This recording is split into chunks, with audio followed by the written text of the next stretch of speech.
घाणीत उतरून नागरिकांना स्वच्छतेचा संदेश, नगराध्यक्ष मोहिनी नाईक यांच्या तळमळीचे सर्वत्र कौतुक। पुसद शहर स्वच्छ आणि सुंदर ठेवण्यासाठी पुसद नगरपालिकेच्या नगराध्यक्ष मोहिनी नाईक यांनी स्वतः घाणीच्या ठिकाणी जाऊन पाहणी करत नागरिकांना स्वच्छतेचा संदेश दिला। कार्यालयात बसून आदेश देण्याऐवजी प्रत्यक्ष दुर्गंधीयुक्त परिसरात जाऊन परिस्थितीची पाहणी केल्यामुळे त्यांच्या कार्यपद्धतीचे शहरभर कौतुक होत आहे।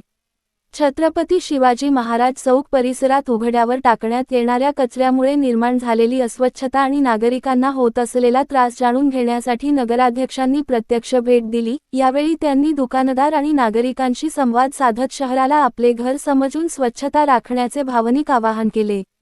स्वच्छ शहरासाठी प्रशासनाबरोबरच नागरिकांचे सहकार्य अत्यंत महत्त्वाचे असल्याचे सांगत, नियमांचे उल्लंघन करून उघड्यावर कचरा टाकणाऱ्यांवर यापुढे कठोर कारवाई करण्यात येणार असल्याचा इशाराही त्यांनी दिला। पाहूया, स्वच्छ पुसदच्या जनजागृतीसाठी नगराध्यक्ष मोहिनी नाईक यांनी नागरिकांना नेमके काय आवाहन केले।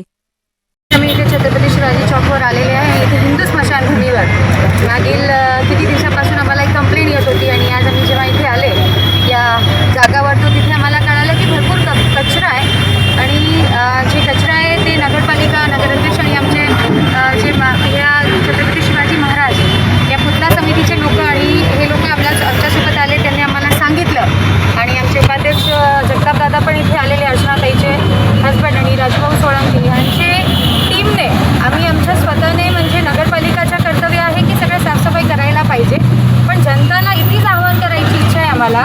जेव्हा मी इथे कचरा बघितला तो जर समोरची दुकान इथे जेवढे टपरीवाले बसत असेल किंवा कोणाची दुकान असेल त्यांनी त्यांची दुकानामध्ये डस्टबिन न ठेवताना त्यांच्या डस्टबिनमध्ये समाजात उदाहरण इथे भरपूर केस आहे। तो जे नावी लोक असतील त्यांनी केश इथे टाकलेले, बिर्याणीची दुकानवाल्याने बिर्याणी टाकलेली, फळवाल्याने इथे फळ टाकलेले आहे। तो अशा प्रकारचे घाण न करता रेग्युलर इथे गाडी जेव्हा उचलायला येते त्या कचऱ्याने त्या पद्धतीने टाकावा। आमचे नगरसेवक उपाध्यक्ष आहेत, सभापती साहेब सगळ्यांनी ठरवलेले पण आहे। आम्ही प्रेमाने सगळ्यांनी सांगावं की आपण प्लीज इथे कचरा टाकू नये, पण मी पण सांगताना आम्ही सगळे आमची नगरपालिकाची पूर्ण टीम सगळ्यांना हेच विनंती करते, आम्ही सगळ्यांना हेच आवाहन करतात, ह्या डम्पिंग यार्ड नाही आहे। जेव्हा जनताला असं अपेक्षित आहे की नगरपालिका पूर्ण शहराला सुंदर करावं, तसं नगरपालिकाला फक्त आणि फक्त जनताचं सहकार्य लागते। जनताने इथे तुम्ही बघा, इथे कचऱ्याचा तुम्ही दादा इथे पत्रकार आहे, तुम्हाला मी विनंती करते की तुम्हीही जनताला दाखवा की काय प्रकारचा कचरा आहे आणि अपेक्षा करतात जर आपला 1 लाखांची संख्या आहे त्या अनुसाराने आपल्याकडे 120 कर्मचारी, आरोग्य कर्मचारी काय पद्धतीने होऊ शकणार आहे। जे सिस्टम आली ते सिस्टमला तरी फॉलो केला तर या प्रकारचा घाण कचरा इथे होणार नाही। जनताला आव्हान आहे, ती विनंती आहे की आपण थोडा जागृत ठेवावं। तुम्ही आम्हाला सहकार्य करू शकत नाही तर कमीत कमी कचरा करू नये एवढी आपल्याला सगळ्यांना आम्ही आमची नगरपालिकेकडून हात जोडून विनंती करतात।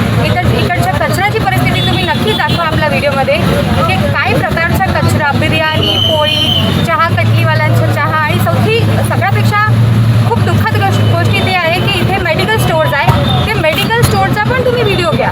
या मेडिकल स्टोअरने इथे त्यांच्या मेडिकल वेस्ट टाकलेल्या जे एक्सपायरी दवाई आहे ते पॉयझन होतात, ते पॉयझन पण त्यांनी इथे टाकलेलं आहे। तर यांना दंडात्मक भूमिका केली पाहिजे। तरी आमचे सभापती नगराध्यक्ष उपाध्यक्ष सगळ्यांनी ठरवलेले की आपण विनंती करू, पण पुढच्या काळात जर अशा प्रकारच्या काही घटना घडली तर यांच्यावर दंडात्मक भूमिका करण्यात येणार आहे।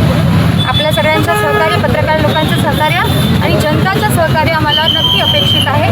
जनताचं सहकार्य आम्हाला अपेक्षित आहे। नगराध्यक्ष स्वतः समोर आल्यानंतर विनंती केल्यानंतरच या घटनावर आळा बसत आहे आणि मागच्याही घटनेत लोकांनी सहकार्य केलं, पुन्हा या घटनेसाठी तुम्हाला समोर यायचं काम पडत आहे। अशी काही कायमस्वरूपी उपाययोजना करता येईल का आपल्याला की जेणेकरून असे बरेच ठिकाण आहे ज्या ठिकाणी आपण जाऊ शकत नाही किंवा तक्रारी येत नाही, त्याचं कायमस्वरूपी उपाययोजना काही करता येईल का? कायमस्वरूपी उपाययोजनासाठी आम्ही प्लास्टिक बंदी सुरू केलेली आहे। मागील 2 आठवड्या आधी म्हणजे 1 आठवड्याच्या आधीच्या 1 आठवड्याआधी आम्ही नोटीस दिली होती की कोणत्याही प्रकारची प्लास्टिक दुकानामध्ये भेटणार तर त्यांना प्रॉब्लेम होईल, पण त्याच्यानंतर संघटना येतात, आमची प्लास्टिक बंदी करू नका, यांनी घेतलं आम्हाला घ्या। तर ह्याच्यामध्ये सगळ्यापेक्षा महत्त्वाचं जे धोरण राहणार आहे ते आहे जनताचा प्रतिसाद। जनताने जर सहकार्य केला तेव्हाच आपलं पुसद शहर स्वच्छ होऊ शकणार। नगर परिषदची पूर्ण टीम, आता तुम्ही विचार करा, उपाध्यक्ष साहेब इथे उपस्थित आहे, आमचे सभापती साहेब आहे, आमचे जे आजी माजी राहिलेले सदस्य आहेत ते सगळे, विष्णुभाऊ इथे उपस्थित आहे।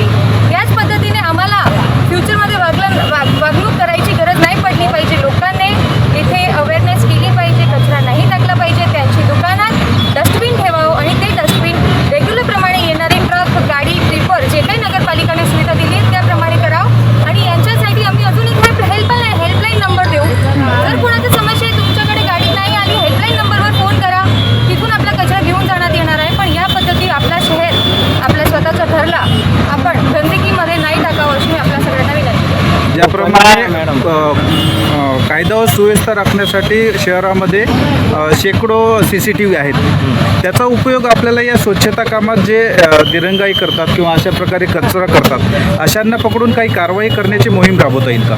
ते आमच्या आता CO साहेबला परमनंट चार्ज घेऊन आता 1 महिने झाले. त्या विषयावर आम्ही सगळेच विषयावर एकाच्या नंतर एक करतच आहे. आता आम्ही प्लास्टिक बंदी केलेली आहे. प्लास्टिक बंदीमध्ये पण भरपूर लोक सहकार्य करत नाही.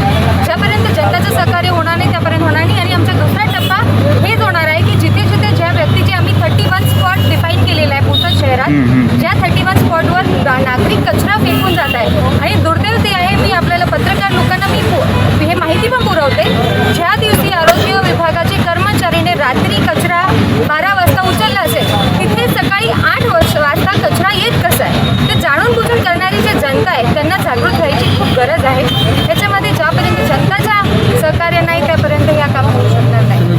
लोकांना जागृत करण्यासाठी काही उपाययोजना नाही का मॅडम तुमच्याकडे? सगळ्यापेक्षा मोठी उपयोजना आमचे पत्रकार